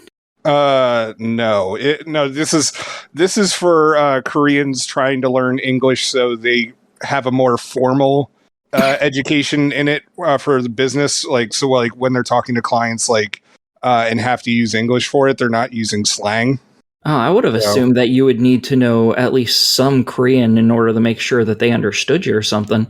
Well, they are the people I'd be working with already like have like a pretty good grasp of English. It's just they need somebody to iron out like the like, you know, so it's like more formal. So instead of being like, give me the document now, it's like, could you please give me the document for this project or something like that. Okay. Nice. So yeah. Sounds like you got to be smart for that. Not really. Yeah, I know, which is why they were like, oh, you should have your wife sign up. I was trying to segue to the game. Oh. Are you smart? Are you smarter than my wife? Probably not. Next game to talk about is Are You Smarter Than a Fifth Grader? Developed by Massive Miniteam, published by THQ Nordic, released August 23rd on Xbox One, Series X and S, Switch, PS4, PS5, and PC for $29.99. Based on the popular TV franchise, this charming couch co-op quiz game for 1 to 8 players will have you face more than 6,800 fully English voice questions, prove how much you still know from high school, and that you are in fact, from school, not high school. Prove how much you still know from school, and that you are in fact smarter than a fifth grader. Jacob, are you smarter than a fifth grader? I was once. Once? Nice. Once. Nice. I unlocked it last night. I unlocked that achievement last night. Usually I kept crapping out between like 3rd and 4th grade. With the questions. So what's going on in this game? How's it hold up digitally? I hate to say this, but you could probably beat me, and that just is shameful for me. Well, see, it's kind of weird, and I'll get to that. So the whole premise of the game is that it asks these questions that are supposedly what is being taught, you know, to grade school kids in America nowadays. And you start off at 1st grade and advances, and like they get a little bit harder, and then you get to the quote unquote 6th grade where that'll prove whether or not you're smarter than a 5th grader. And on each grade, except for the final round, 6th grade, you have a kid helper, and each one of them like specializes in certain stuff. And so each round you have a chance of like, you have like usually 3 or 4 different options for like what kind of question. It could be like vocabulary, geography, history, reading, stuff like that. And so each of these kids has their own strength, and they'll tell you if you decide to sit through the introduction. And they'll be like, hi, I'm like Javier, like I'm great at like chemistry and math, or like I'm Lisa, I'm great at vocabulary and I don't know, man. That bitch, like, Lisa. Measurements or something. Like what? No, that's an actual topic. It's like how many how many cups make like 6 1/4 gallons or something like that. Which I got wrong the first time, but because I haven't had. I don't blame you for that. I wouldn't be able to answer that. Yeah, well, a lot of it's like shit I hadn't thought about in like forever. And of course, that's like the whole point of the game, because it traps you on like stuff that either you haven't had to think about, or like it completely blindsides you because you're like, oh, well, it's asking like where on this map is Greece. And it's just like this huge map of the entire world. And yeah, you can zoom in, but like...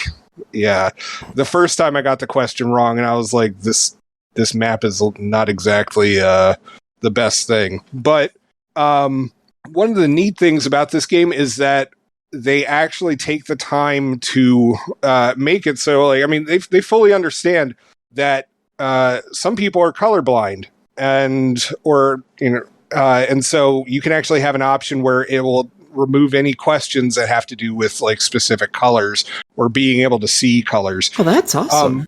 There's also one, I forget what the other option is for being able to take out stuff. And then there's another one, because they realize that the USA is not the center of the world, where you can actually take out the USA centric questions. Because, it's just like one of them was like where, Seneca Falls, like for women's rights and stuff like that, the convention. Where is Seneca Falls? Like, you might know where, like, oh, it happened in the United States, but you don't, like, where in New York State did it happen? Like, that might be a little harder for some people. So I thought that was neat. And the other thing I thought was really nice is that there is multiplayer in the game, but it's all offline. And usually, you know, I'm the one bitching, like, how come it's not online? Like, it's 2022. But ideally, this is a kid's game. And frankly, I don't think this would work well online.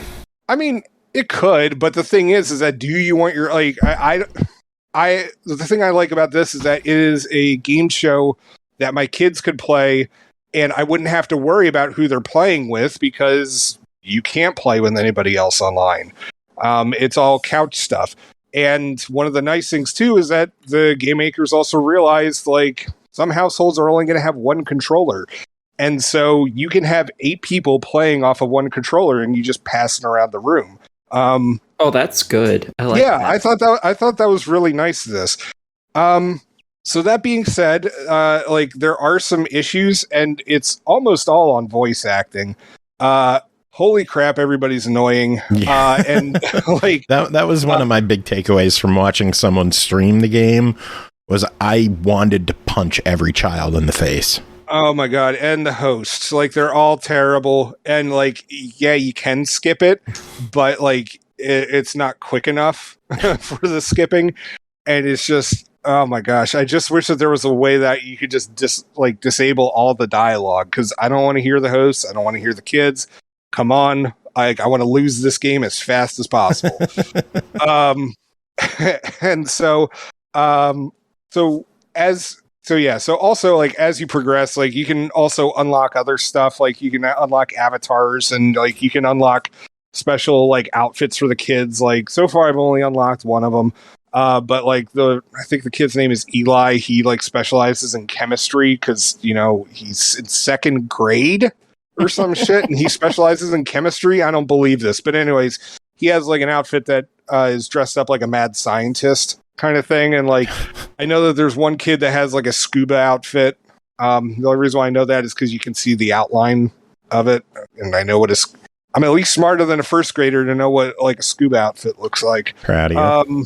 Thank you. But yeah, I mean, as a trivia game, it's fairly solid, and like, it moves quick enough if you can get past all, like, the annoying dialogue. But yeah, otherwise, I was having a pretty good time. Like, I wish that you were able to remap certain stuff, because, like, when they would ask true or false questions, they would give false as, like, the first, like, answer, and then true as the second one. And like, it took me a bit to remember, like, oh, okay, so they're actually giving me false first, then true, because I kept hitting the X button for true instead of false. Don't pay attention. No, like, honestly, it should be. It's not called false or true. It's called true or false. I have to agree with Jacob for once, as much as I hate it. And yeah, and like, I had an issue with some of the map ones. Like, I wish it could zoom in a little bit more. But yeah, otherwise, honestly, I thought it was a fairly solid title, especially, like, compared to some of the other game show stuff that I've played and or reviewed for this show. Like, I'm looking at you, Trivial Pursuit, and Monopoly. And but yeah, as I said, I thought this was a pretty solid title. It may stump your kids more than, you know, because, I mean, obviously they're trying to make it kid friendly and engaging. I don't know whether my kids are really ready for it, but I don't think most adults are ready for the questions this thing poses. I don't know where the fuck they get their fucking 5th graders, but 90% of the questions I saw in that show were bullshit. From what I understand, a lot of these kids are also, like, gifted kids, like, who are studying beyond being, like, in 5th grade and stuff like that, and it's like, that's how they know all this kind of stuff. Okay, so really, are you smarter than a collegian? And the answer is typically fucking no. They just happen to be young. Okay. Yeah, because, I mean, like, there were questions where I was just like, what the fuck? I didn't even learn this till high school. Like, why the heck is this kid like, ooh, I know the answer? Like, shut up. No, you don't, you dick. Yeah, like I'm trying to remember what like some of the like they're asking about Ralph Nader? No, yeah, Ralph Macchio? Nader. That is literally the only Ralph I know, and I don't even know who that is. They were asking a question about Ralph. No, that's Wiggums? No, oh my God, shut up. I'm trying to help. You schmuck. By Ralph Ellison.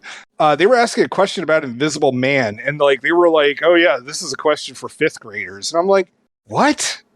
Like, what fifth grade class is teaching this book?" Like, no. Yeah, I didn't even read that through high school. Even that was something I read for myself much later. And some of the stuff like with literature were like book series I had never even heard of. And like I went off and looked them up, and it was like these were books that were out when I was a kid, but I was just like, what? No, like no first grader is going to know about the Phantom Toll Booth. Like, oh, the game's sitting at $30. What are your thoughts? 30 on it. Sounds like that's a hard pass to me. No, it's not a hard pass because it's just because I know what this genre is like, and compared to the other ones, this one's actually pretty good. But I'm a bit of a cheap ass, so I'd be more comfortable with 20, but 30 I'll give it a okay, sure. I mean, I'd recommend the game. I don't know if I'd really go with the $30 price tag. That's a try it. Yeah, and I did see that there is DLC that adds like another 3,000. I think it's like 3,600 questions or something like available that. For I think $9.99. Yeah, $10. Which, I don't know. I that was another thing too. Like I know I haven't blown through all the questions yet, obviously, because it's like 6,000 questions for this thing. But like that Greece question has already come up twice. So I don't know if it's a little messed up on that end, but whatever. I don't know. Anyway, we got more games to talk about. The next one, we are getting into sports ball territory. George, take it away. And now for sport ball shenanigans with Dingleberry Jones. Jacob Garner on the SML podcast. We tried to get Bob Costas, and he was all like, fuck no. That is right. Sports ball shenanigans time with Matchpoint Tennis, developed by Torus Games, published by Kalypso Media, released July 7th on Xbox One, Series X and S, Switch, PS4, PS5 for $49.99, PC for $39.99. The season starts now. Grab your racket and become the world's next tennis champion. Your opponent is on the court and the crowd waits for a promising challenger for the grand finale. Are you ready for Matchpoint? Jacob, were you ready for Matchpoint? Because I wasn't. No, not exactly. So are you leading this one or am I? Yeah, whatever. Just tell us about the game. What is Matchpoint Tennis? So, like, I don't want to say it's like every other tennis game out there on the market. Because I mean that is an insult to Sonic and Sega All-Stars Tennis. Truly the greatest tennis game of all time. Not backward compatible. Xbox. I know. I wish it was. Anyway, so it's a standard tennis game. Like they've like licensed a bunch of people I've never heard of, mostly because I don't follow tennis.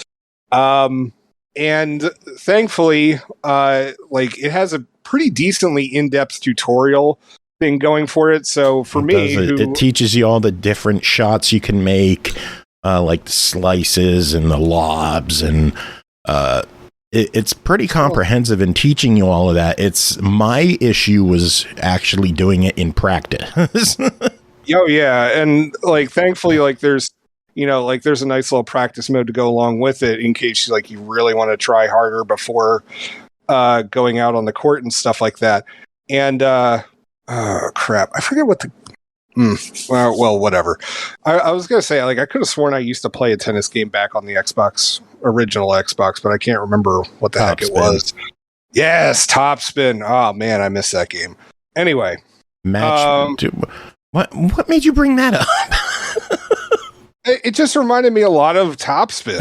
Like, it's just, and the thing is that it's just like I don't know that this game was much better than it. I mean, it, like, yeah, sure, it was competent, and like, I appreciate how much it taught everything, but it's just, like, in practice, it felt kind of sluggish, like, running across the court.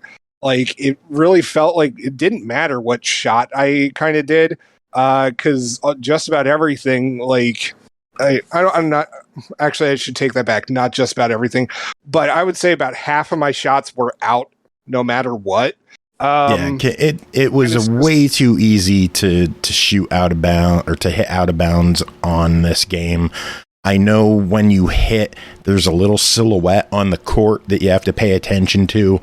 And it seems like no matter what I did, I would just always go outside the line. And I don't know if it's like a sensitivity issue on the analog stick. I don't know if it's a Joe is stupid issue, which is very possible. Well, that also means Jacob is stupid, so... Which 2 for 1, that's we already legit. knew that, though. It's like playing doubles. Yeah. Which you can. Yeah, but and then it's just like you can go on to like championships and stuff like that, and like I don't know. I did terrible in the championships. Yeah, like it starts you off in the final round of a big championship, and you're supposed to prove your medal. I got blown out, and then I went to an amateur thing, and I got blown out, and then I did some more training. And I did an ace, or I did a service ace training thing where I nailed 25 service aces in like 3 minutes, and it boosted my serve by a whopping 3 points. I felt so deflated after I just destroyed this fucking training thing.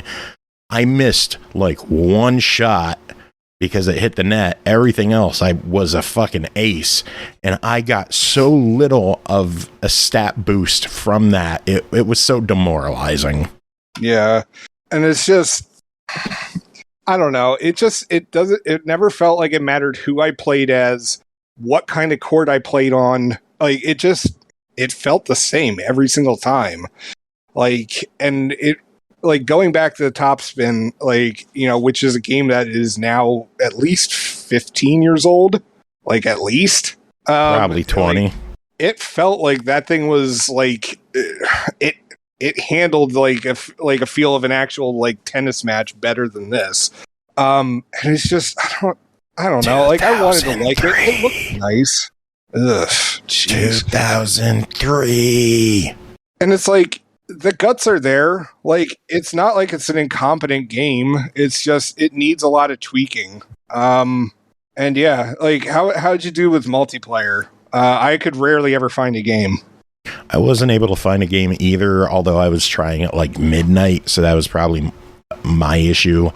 What time do tennis people play at? I don't know. Huh. Not a lot of people are online at midnight, though. That's fair. I mean, I don't know. I couldn't find anything, but I mean, the mechanics are sound.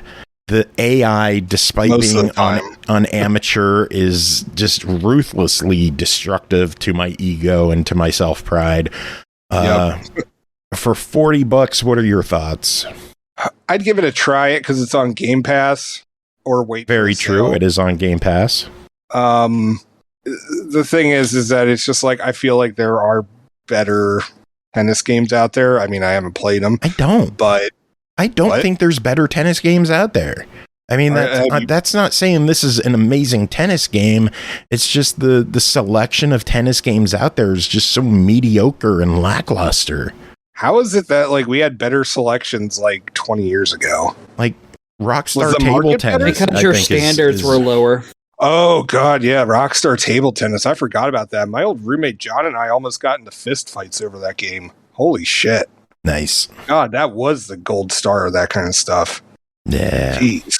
All right. Anyway, next game to talk about is Arenas of Tanks, developed by Petite Games, published by Ratalaika Games, released April 19th on Xbox One, Xbox Series X and S, Switch, PS4, PS5, and PC for $4.99.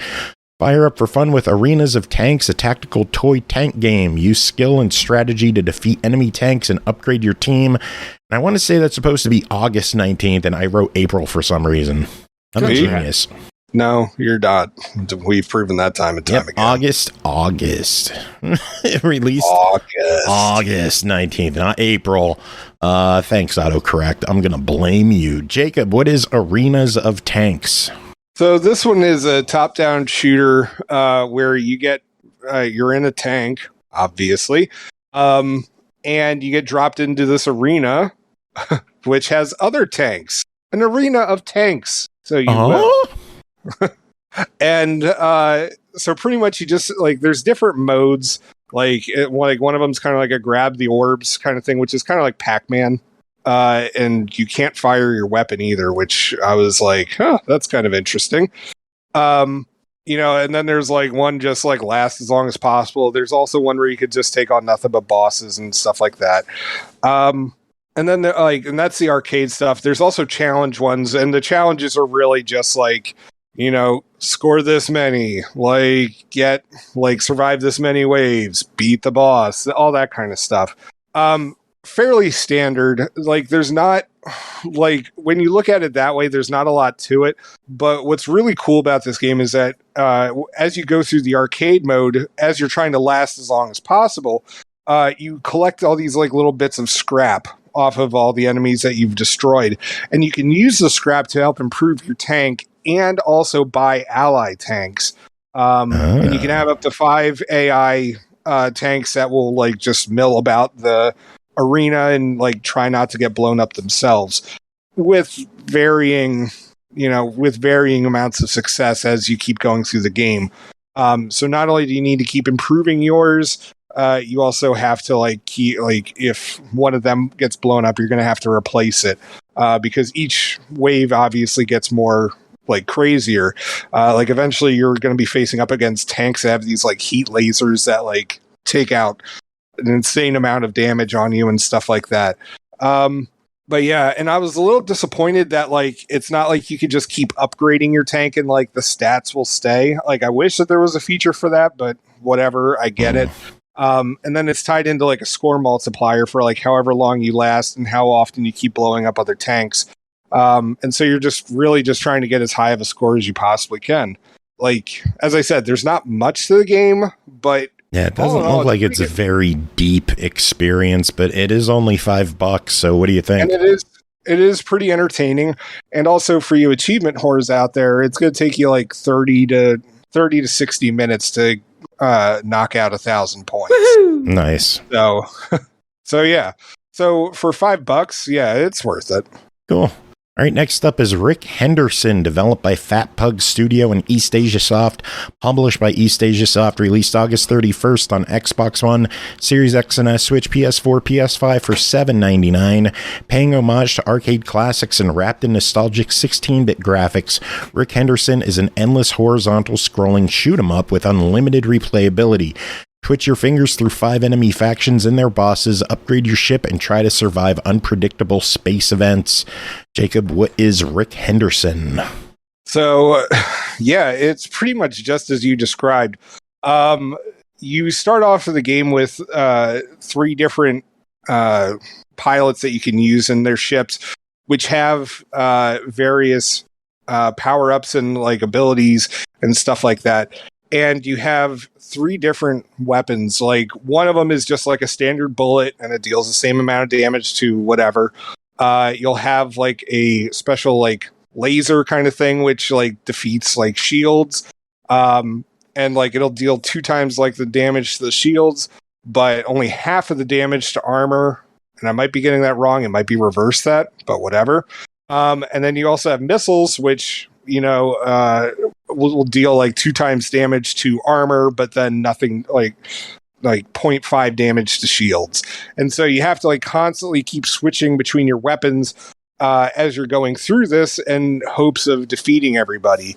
And yeah, you just keep going and going and going. And, hopefully you'll be able to knock the shit out of everybody. It's honestly pretty entertaining. There were a couple of times where I was like, oh man, this is kind of bullshit. But at the same time, it's not. It's just you have to get used to the game mechanics, and that can take a little bit, especially when you're it wasn't the easiest to determine what had a shield and what was armored. And so, like, I'd be like, oh, why is this not doing any damage? And it's just like, well, you need to switch over to the other weapon, dumbass. And then, of course, everybody also has, like, a power-up kind of thing. Like, one guy, like, he'll just send out, like, a barrage of missiles, which sounds awesome on paper, but rarely is as helpful as you want it to be.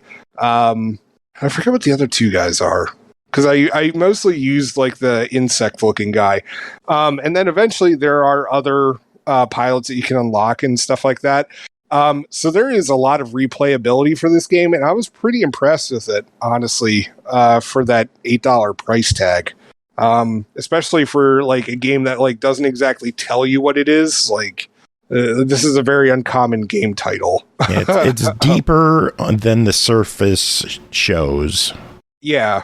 And so I'd recommend, like, I mean, I'd recommend it as a buy it.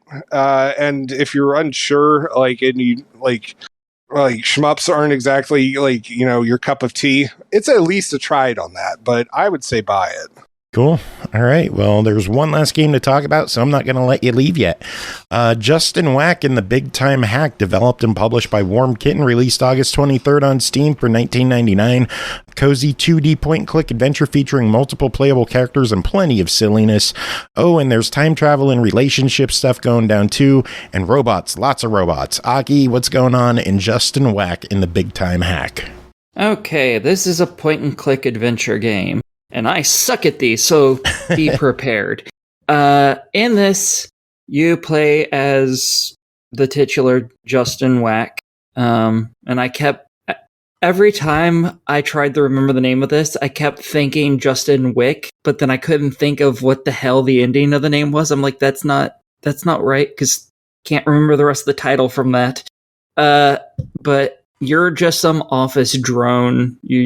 You're a go-nowhere schmuck. And you open up... Jacob. God,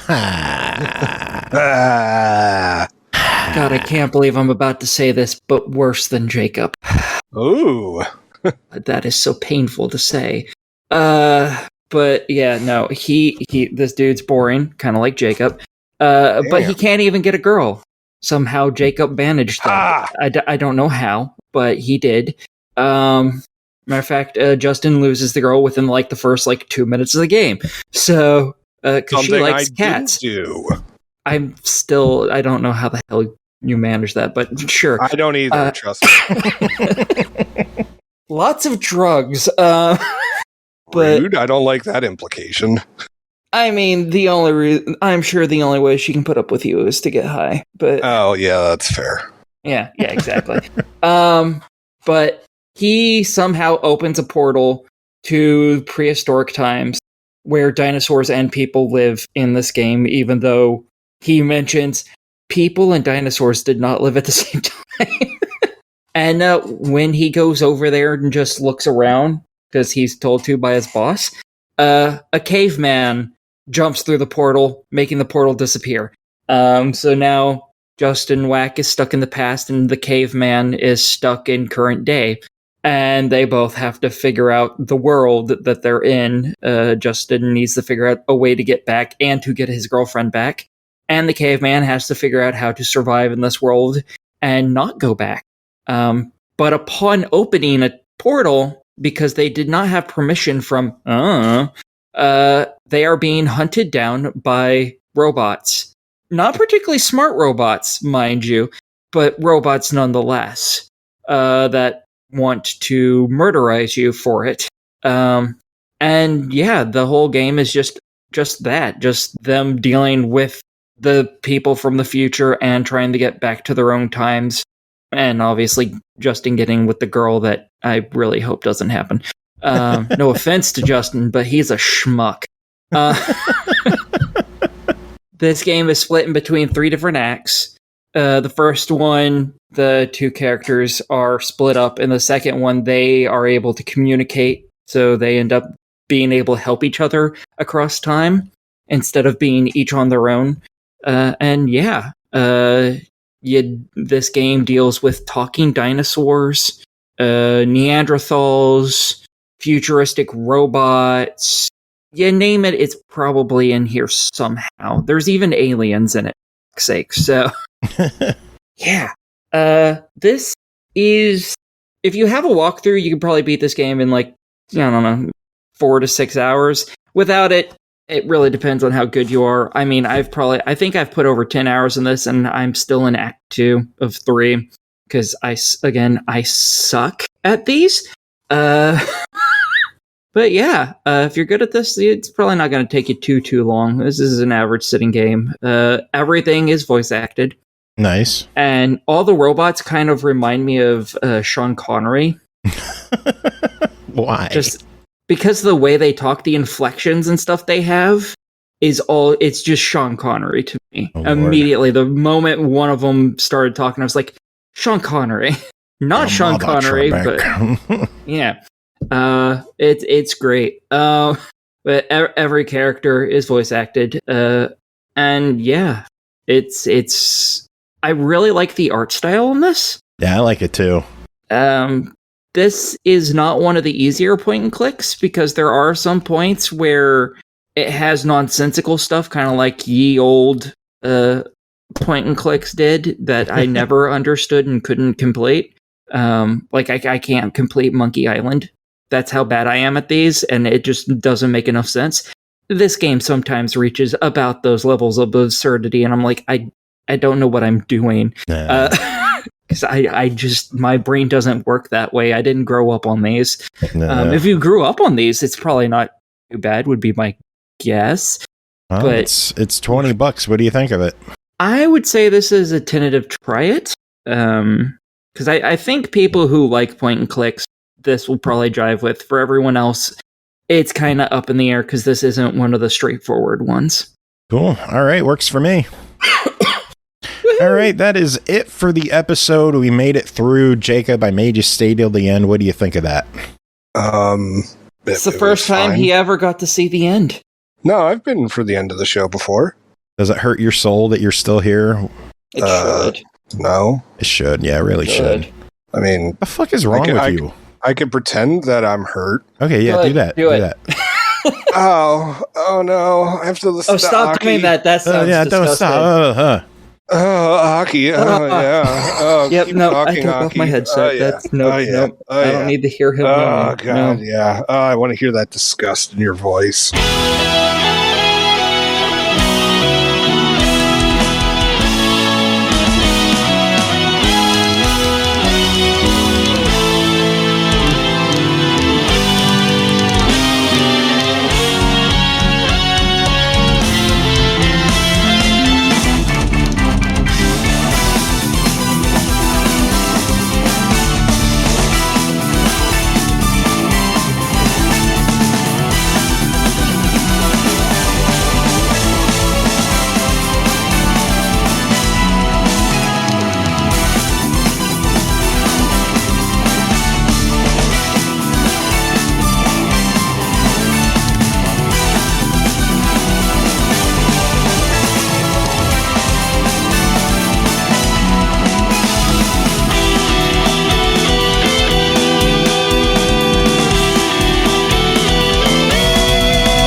Richard